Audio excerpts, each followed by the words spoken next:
Hello everyone, कैसे आप सब। आई होप सब अच्छे होंगे। और बीएस इनोवेटिव जीएस सेंटर में आपका स्वागत है। कुछ लड़कों का हमारे पास फ़ोन आया, उन्होंने कहा सर कुछ पेट पे बना दीजिए, पेट पीईटी प्राइमरी एलिजिबिलिटी टेस्ट। तो मैंने उनसे कहा कि इस समय बारिश हो रही है तो लाइट का इशू है। तो उन्होंने कहा सर किसी न किसी तरीके से आप कुछ न कुछ कीजिए। तो कम समय में मैंने ये वीडियो न होकर ये ऑडियो है, तो आप इसे सुनेंगे और आप इसे सुनेंगे, आपका ध्यान अपनी तरफ आकर्षित करना ये हमारा काम रहेगा। किस प्रकार से आपको अपनी तरफ अट्रैक्ट कर सकते हैं। तो ये कैप्सूल के रूप में काम करेगा। जिस प्रकार से आयुर्वेदिक कैप्सूल अगर किसी को लाभ नहीं पहुंचाएगा तो हानि भी नहीं पहुंचाएगा। कम समय में एक ऑडियो है और हिस्ट्री से रिलेटेड है आज का इतिहास। तो इतिहास में हम इसे कई वर्गों में बांटेंगे। जैसे हड़प्पा की सभ्यता की बात की जाएगी, हड़प्पा की सभ्यता, वैदिक कालीन सभ्यता, मौर्य, गुप्ता, संगम काल। तो जो मुझे थोड़ा इम्पोर्टेंट लगता है पेट की दृष्टि से वो मैं बताने का प्रयास कर रहा हूँ। बीच बीच में मैं थोड़ा कंसेप्चुअल बात भी कर लूँगा ताकि दिमाग में एकदम चीज़ें सटीक तरीके से आ जाएं। तो शुरू करते हैं। और ये हमारे खुद के नोट्स हैं जहाँ से मैंने ये सब कंटेंट तैयार किया है। तो लाइट का इशू होने की वजह से वीडियो नहीं बना पाए और टाइम भी कम है क्योंकि काफ़ी टाइम लगता है वीडियोस बनाने में। तो आइए शुरू करते हैं। आपको सिर्फ सुनना है, किस प्रकार से आपका ध्यान अपनी तरफ हम अट्रैक्ट करेंगे वो हमारा काम है। तो शुरू करते हैं बिल्कुल ऑडियो की तरह, बिना किसी तनाव के। तो पहला है कि हड़प्पा या सिंधु सभ्यता की बात की गई। देखिए हड़प्पा सिंधु सभ्यता की बात की जाए तो ये 2500 से लेकर 1750 ईस्वी पूर्व की बात है। और ये हड़प्पा इसलिए है क्योंकि पंजाब में हड़प्पा नाम का एक जगह है। तो वो सबसे प्राचीन, जो सबसे पहला खोज की गई थी, जिसे राखालदास बनर्जी और दैनी और राखालदास बनर्जी ने 1921 में खोज की थी। तो हड़प्पा की खोज की थी और सबसे पहले पंजाब में ही खोज हुई थी। तो क्या लेंगे जो हमें एग्जाम की दृष्टि से महत्वपूर्ण लगेंगे। तो आइए शुरू करते हैं। सबसे पहले आता है हड़प्पा का जो सर्वाधिक मान्यता प्राप्त काल क्या है। तो सीधा सीधा उत्तर है क्योंकि विकल्प बता के टाइम लगेगा। तो उत्तर इसका रहेगा 2500 ईस्वी पूर्व से लेकर 1750 पूर्व। और हड़प्पा की जो समकालीन बात की जाए, थोड़ा जल्दी करेंगे। हड़प्पा की अगर समकालीन सभ्यताओं की बात की जाए तो मिस्र की सभ्यता है, आपकी चीन की सभ्यता है, मेसोपोटामिया की सभ्यता है। तो इसकी समकालीन सभ्यताएं हैं। तो फिर अगर हड़प्पा की बात की जाए तो उत्तर से दक्षिण और पश्चिम पूरब थोड़ा बता देते हैं। उत्तर में मांडा, ठीक है, उत्तर में मांडा, दक्षिण में दायमाबाद महाराष्ट्र और पश्चिम में सुतकोडर पड़ता है आपका बलूचिस्तान में, और आलमगीरपुर मेरठ ये आपका पूर्वी छोर रहेगा।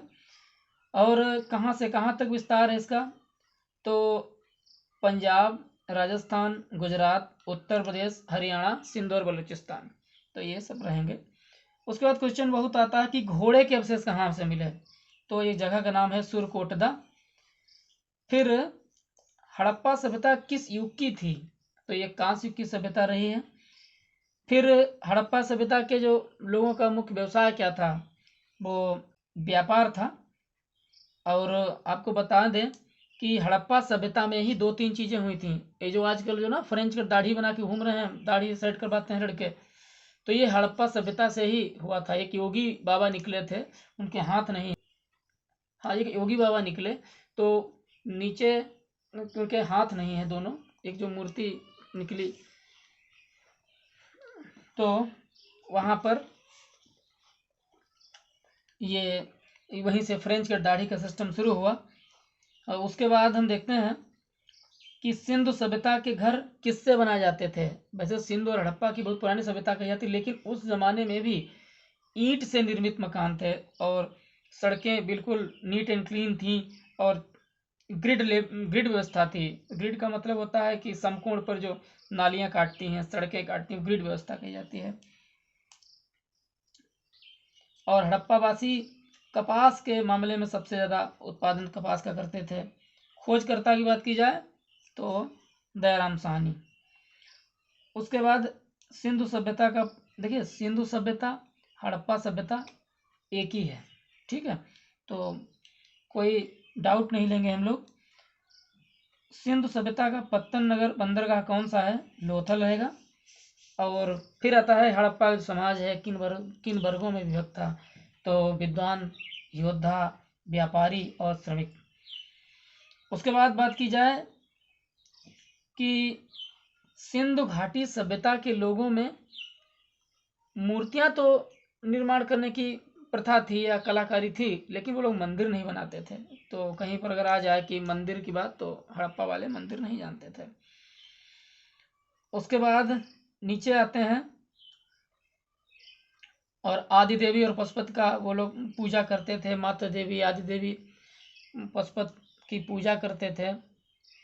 उसके बाद सिंध का नखलिस्तान भाग हड़प्पा सभ्यता के किस पुरातत्व को कहा जाता है? देखिए मेरे 60 नोट बने हैं, पर मैं प्रश्न बना के आपको बताता हूँ ताकि किस तरीके से आ सकता है हड़प्पा में। तो मोहनजोदड़ो, ठीक है, नखलिस्तान बाग या हड़प्पा सभ्यता किस पुरातत्व को कहा जाता है? मोहनजोदड़ो। और मोहनजोदड़ो को एक और नाम दिया गया है मृतकों का टीला। आइए आगे बात करते हैं।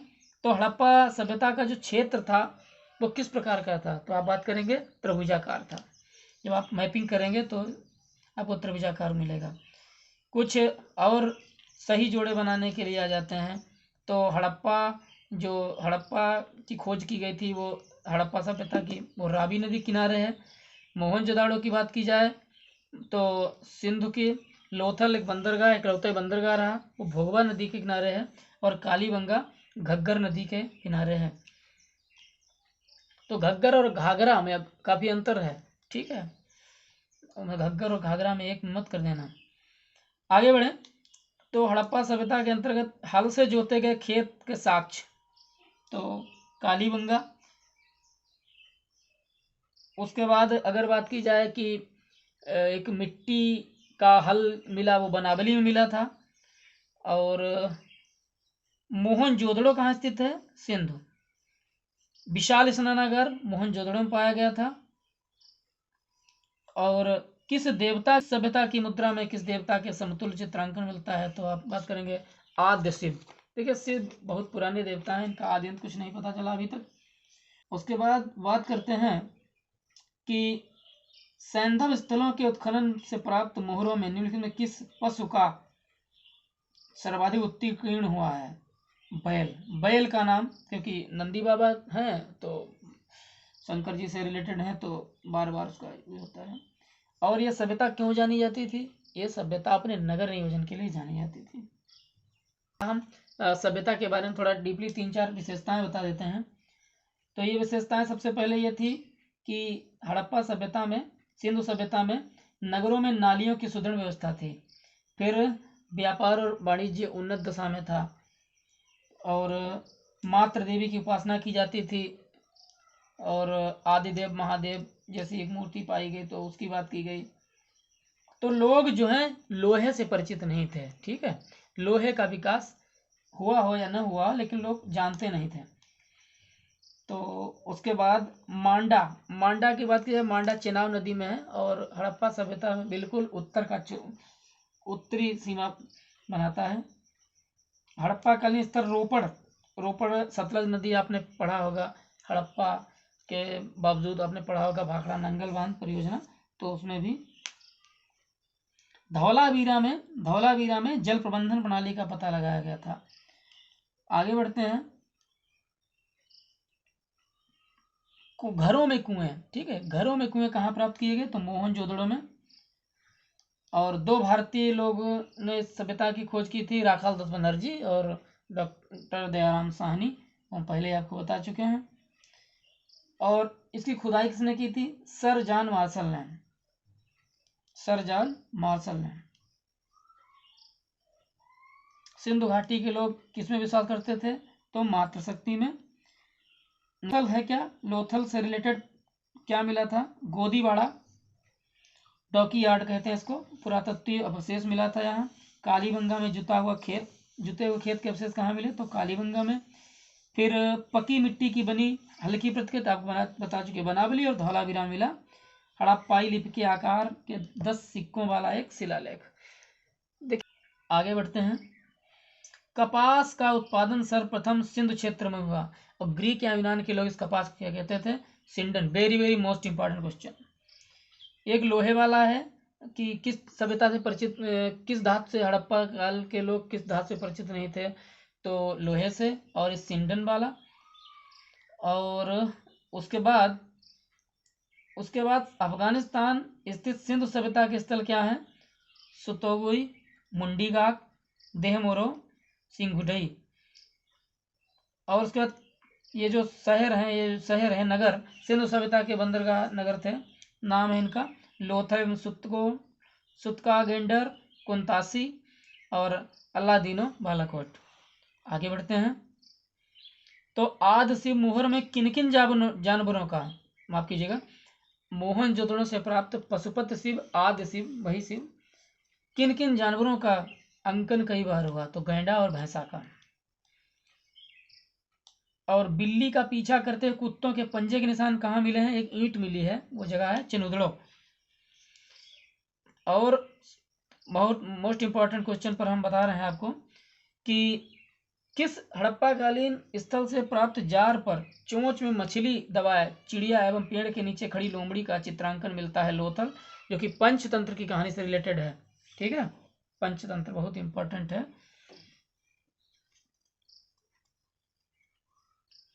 तो ये हड़प्पा की बात हो गई, और 2-3 चीज़ें शायद छूट गई हैं। तो वैदिक संस्कृति जो है 1500 से 2600 ईस्वी पूर्व तक कही गई है। वैदिक काल को 2 भागों में बांटा गया है, उत्तर वैदिक काल और पूर्व वैदिक काल। ठीक है, तो पूर्व वैदिक काल इसी को ऋग्वैदिक काल भी कहते हैं, और उत्तर वैदिक काल ये। उसके बाद तो शुरू करते हैं वैदिक संस्कृति। इसकी जो सर्वाधिक मान्यता प्राप्त जो कालावधि है वो 1500 ईस्वी पूर्व से 600 ईस्वी पूर्व है, और उत्तर वैदिक काल की जो कालावधि 1000 से 600 ईस्वी पूर्व है। इसमें उल्टा पढ़ा जाता है पीछे से आगे की ओर। ठीक है, तो बहुत इंपॉर्टेंट क्वेश्चन जो है मुझे लगे करीब 10-12 होंगे, तो उस पर हम बात कर रहे हैं। पहली बात है आर्य। आर्य शब्द का शाब्दिक अर्थ लगभग सब जानते हैं, श्रेष्ठ। और वैदिक काल के लोग किस चीज का ज्ञान नहीं था, तो ये जौ के बारे में जानते थे, गेहूं के बारे में जानते थे, चावल के बारे में जानते थे, लेकिन तंबाकू के बारे में नहीं जानते थे। आपको पता होगा कि पुर्तगाल से आलू, टमाटर, तंबाकू ये सारी चीजें पुर्तगाल से जब यहाँ वास्को डी गामा आए या पुर्तगाली लोग आए तो वो सब लेकर आए, वो हम आपको इतिहास में आगे बताएंगे। हम अपने नोट्स आपसे शेयर कर रहे हैं। फिर उत्तर वैदिक काल के वेद विरोधी और ब्राह्मण विरोधी धार्मिक अध्यापकों को किस नाम से जाना जाता था, वो थे श्रमण। क्या कहते थे उनको, श्रमण। वैदिक गणित का महत्वपूर्ण अंक क्या है, शुल्ब सूत्र। और उत्तर वैदिक काल में लिखे ग्रंथों का सही क्रम अगर आ जाए तो सबसे पहले वेद 4 हैं, आप जानते हैं। ठीक है, ऋग्वेद, यजुर्वेद और सामवेद और अथर्ववेद। तो वेद, फिर ब्राह्मण, आरण्यक और उपनिषद। वेद आप जानते हैं 4 होते हैं। ठीक है, और उसके बाद ब्राह्मण के बारे में आप जानते हैं। आरण्यक वो है जंगल में लिखे जाते थे। उसके बाद उपनिषद जो पास बैठकर बातचीत करने के बाद लिखे जाते थे। तो आगे बढ़ते हैं। जो वेद त्रयी की बात कही गई वो ऋग्वेद, यजुर्वेद और सामवेद। ठीक है, और अगले प्रश्न की तरफ बढ़ते हैं। सत्यमेव जयते की अगर बात की जाए तो कहाँ से लिया गया, मुंडक उपनिषद। ठीक है, सत्यमेव जयते जो हमारे यहाँ भारत सरकार की जो मोहर होती है, जो अशोक की स्मृति कही जाती है, अशोक की मूर्ति, तो वहाँ पर उसके नीचे लिखा होता है सत्यमेव जयते, यानी सत्य की विजय होती है। संगीत का उद्गम कहना चाहिए या उद्धत कहाँ से संगीत हुआ है, तो यह सामवेद से। प्रथम विधि निर्माता यानी सबसे बड़े कानून के जानकार मनु थे, और मनु पर काफ़ी कंट्रोवर्सीज रहती हैं। फिर आगे बढ़ते हैं। ऋग्वेद में संपत्ति का प्रमुख रूप क्या था? देखिए, ऋग्वेद जब था वैदिक काल में, ऋग्वेद संपत्ति, तो जिसके पास जितनी गाय थी, जिसके पास जितनी गाय थी और जमीन, वही उसके पास प्रॉपर्टी थी, और आजकल की तरह आधुनिक साधन तब नहीं थे। तो ये ऋग्वेद में संपत्ति का मूल रूप था गोधन और भूमि। उसके बाद कहते हैं शूद्र, बहुत इंपॉर्टेंट क्वेश्चन है कि ऋग्वेद के किस मंडल में शूद्र शूद्र शब्द का उल्लेख किया गया है? तो 8वें मंडल की बात कही गई है। 8वें मंडल में पुराण कितने हैं आप जानते हैं, 18 पुराण है। अष्टादश पुराण, व्यासस वचनम, परोपकारा पुण्य पापा परपीडनम, ये 18 पुराण हैं। उसके बाद किस देवता को ऋग्वेद में पुरंदर कहा गया? तो पुरंदर की अगर बात की जाए तो पुरंदर इंद्र को कहा गया। शुल्बसूत्र गणित से रिलेटेड है, और वो भी है ज्यामिति से। अष्टोमा सदगमय कहाँ से लिया गया? तो ये लिया गया आपका ऋग्वेद से। आर्य कहाँ से आए? तो आर्य मध्य एशिया से आए, सबसे पहले भारत में पंजाब से आए। तो उसके बाद और थोड़ा इम्पोर्टेंट की तरफ बढ़ते हैं।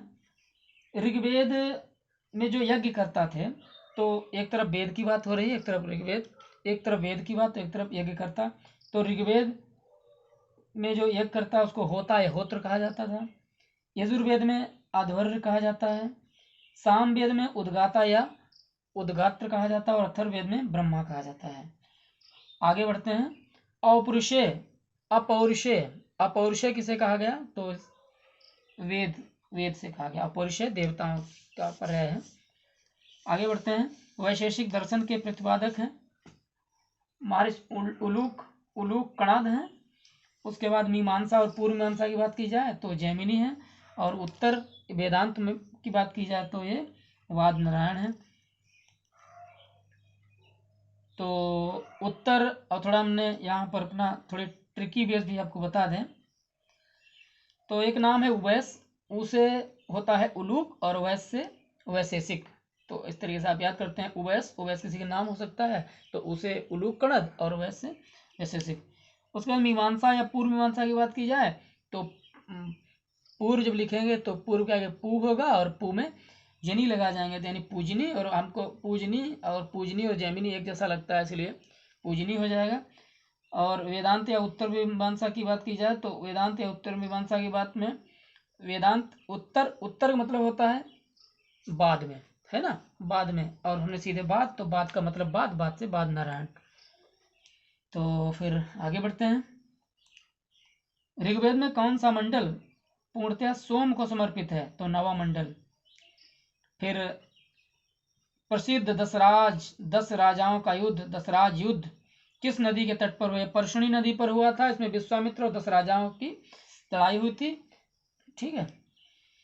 और धर्मशास्त्र में भू राजस्व की दर क्या थी? तो 1/6।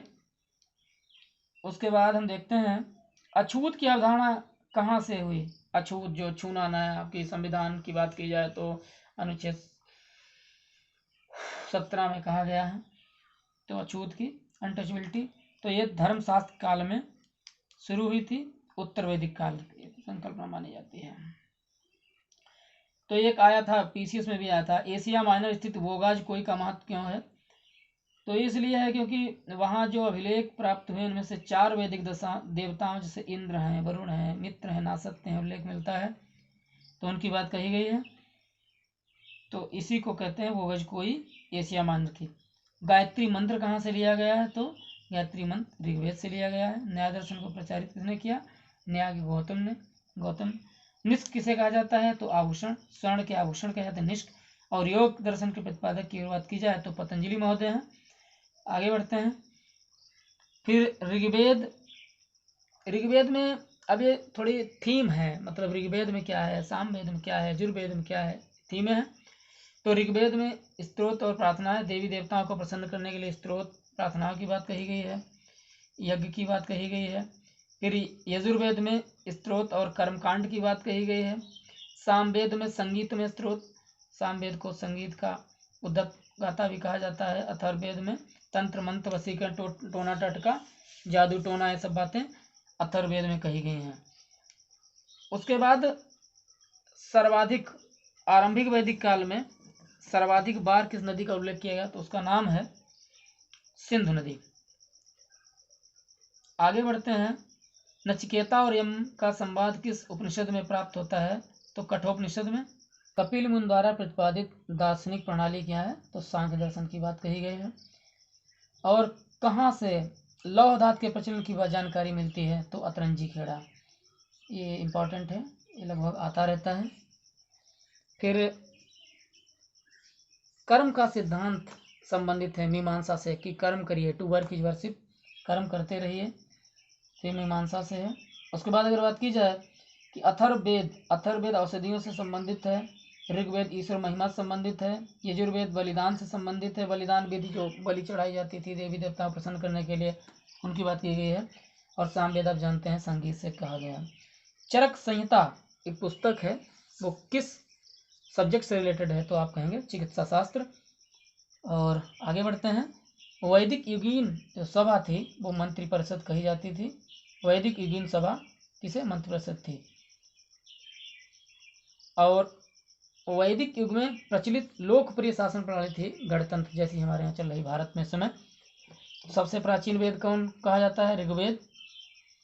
तो 6 भिन्न भारतीय दर्शन कौन कौन है, तो उसमें उंगलियों पर आपको पता होने चाहिए। सांख्य है, योग है, न्याय है, वैशेषिक है, मीमांसा है, एवं वेदांत है। उसके बाद अगर बात की जाए, वह दस्तकारी कौन सी है जो आर्यों द्वारा व्यवहार में नहीं लाई गई। दस्त का मतलब ये फारसी शब्द है। दस्त का मतलब होता है हाथ, और कारी मीन से हाथ से जो चीज़ बनाई जाती है वो दस्तकारी है। तो मृदभांड की यानी पॉटरी बर्तन मिट्टी के बनाते थे वो लोग। बढ़ईगिरी काष्ठकारिता यानी कारपेंटर बढ़ई वाला काम करते थे। आभूषण ऑर्नामेंट्स की बात की जाए तो वो भी बना लेते, लेकिन लोहार के बारे में उनको जानकारी नहीं थी, क्योंकि अभी तक ये लोहे से परिचित नहीं थे। उत्तर वैदिक काल में लोहे का परिचय हुआ था। ठीक है। वंश मंडल और गोत्र का कहाँ से शुरुआत हुआ है, तो दूसरे मंडल में, 7वें मंडल में। जादुई माया, वशीकरण, टोना टोटका, ठीक है, जादू टोना आडंबर, ये सारी बातें वेद में कही जाती हैं। सभा और समिति, प्रजापति की 2 पुत्रियां थीं, इसका उल्लेख कहाँ मिलता है, तो अथर्ववेद में।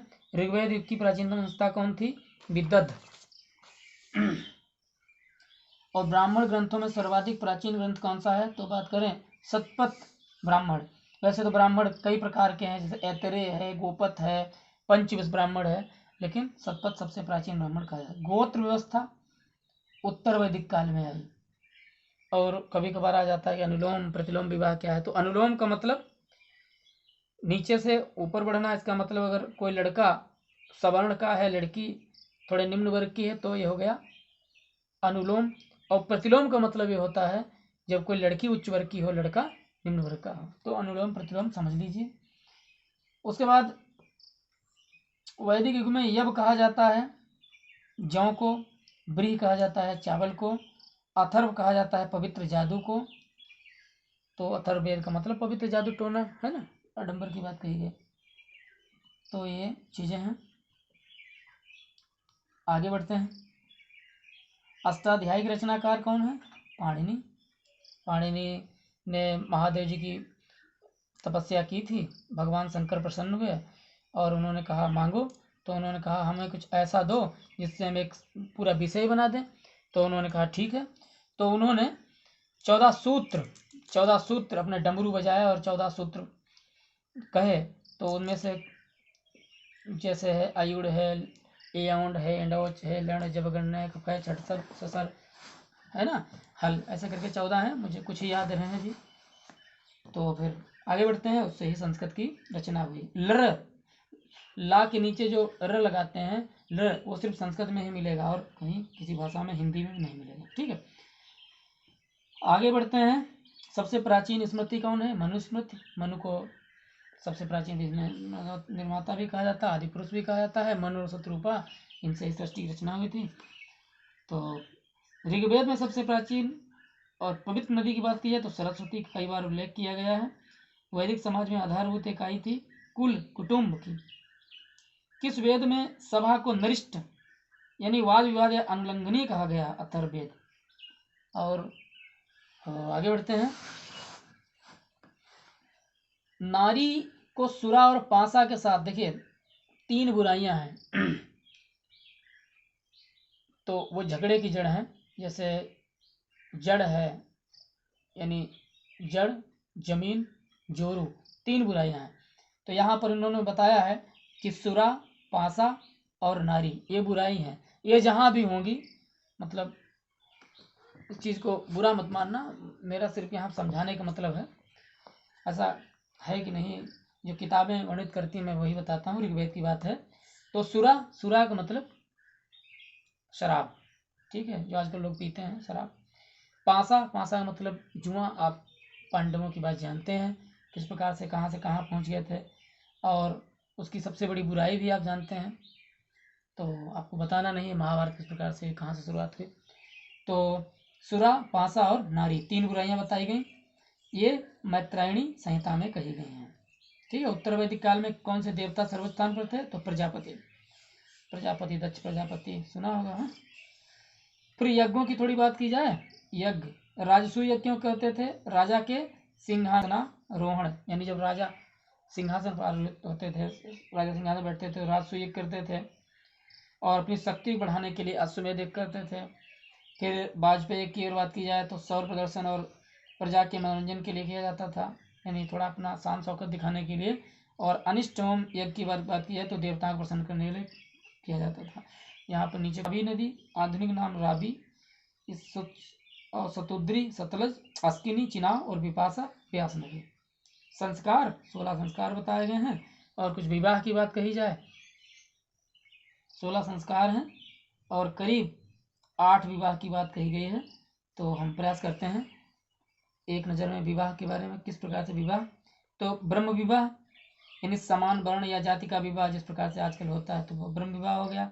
देव विवाह का मतलब कोई पुरोहित अगर एक करता था तो वो जो यजमान अपनी कन्या को ही पुरोहित को दे देते, उसको कहते थे देव विवाह। पारिश्रमिक के रूप पे, मतलब रुपया पैसा, जमीन जायदाद, प्रॉपर्टी न देकर अपनी कन्या ही विवाहित करते थे, उसको कहते थे देव विवाह। आर्ष विवाह का मतलब कन्या मूल्य के रूप में एक जोड़ी गाय और बैल चुकाकर, एक जोड़ी गाय और बैल चुकाकर दिया गया विवाह। कन्या के साथ साथ एक जोड़ी गाय बैल चुकाकर किया गया। प्रजापति विवाह, बिना दहेज का विवाह, मतलब बिना दहेज का विवाह, जो कि आजकल देखने नहीं मिलता है।